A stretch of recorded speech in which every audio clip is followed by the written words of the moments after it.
你試下諗下，中環海濱音樂會成個夜空打晒燈，黎明咧就準備開 show，跟住突然間主辦方就走出嚟就話：哎呀，唔好意思啊，今晚嘅演唱會要取消啦，因為不可抗力。跟住全場咧就一秒靜晒，跟住就當然唔開心啦，有人爆晒粗啦。咁究竟係咩事呢？天氣出現問題，政府唔批，消防唔合格，定係歌手病咗？結果咧4個人都得返一個字，就係不可抗力。呢4個字究竟係咩意思呢？咁啊，其實都因為太多人用呢個不可抗力啊，就等於唔使負責咁解。咁啊，所以咧真係要講一講啊。法律上咧就唔係一個口號嚟嘅，其實係要逐個字逐個字啦。咁啊，睇翻合同啦，睇翻嘅條款啦，就證明一啲嘅法律概念咁樣樣。咁剛才你講話演唱會嘅問題咧，真係未必係不可抗力嘅喎。咁究竟不可抗力係點嘅咧？點解咁多人用嘅咧？哇！呢個真係要追溯到呢個古羅馬，即係拉丁文啊，呢個 vis major。咁咧就意思咧就係更加強大嘅力量啦。當時主要係講下天災啦，咁啊完全係唔涉及人為嘅干預啊。咁啊點小心咧都係避免唔到嘅。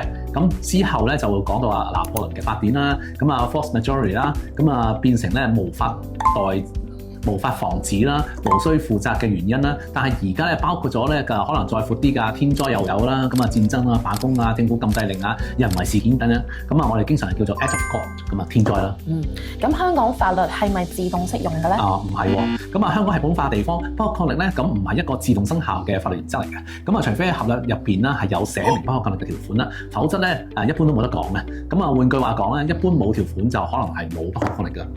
咁其實有條款都未必有用得嘅喎。係㗎，咁都要睇幾樣嘢㗎。第一咧就係嗰個條款咧有冇涵蓋今次呢個事件啦。法庭通常相對會用啲比較狹義嘅去解釋呢個免責條款。第二咧就係事件咧係咪有令到合約咧係真係唔可以履行咧？第三，事件有冇真係干預到啦？即係盡咗努力啦，但係都避免唔到咧。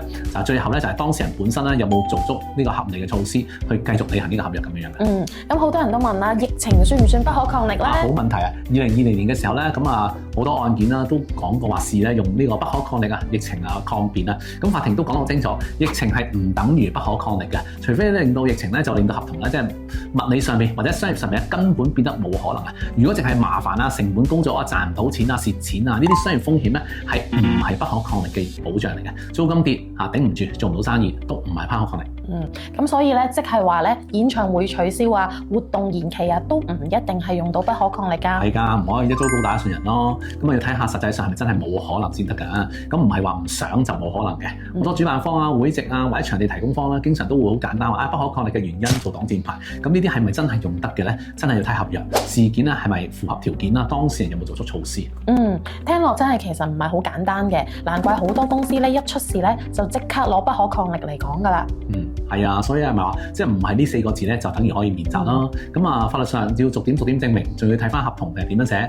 遇見咁嘅情況咧，梗係揾專業人士啦，睇攞個意見。咁唔好話一句不可抗力咁算數啦。咁同埋咧就係普通法原則下不可抗力咧，亦都有啲其他嘅相似嘅，譬如話合同嘅有啲挫折嘅原則，我哋叫 frustration 啦。有興趣嘅朋友可以揾啲資料睇下。咁遇到有合約問題啊，梗係揾律師幫手啦。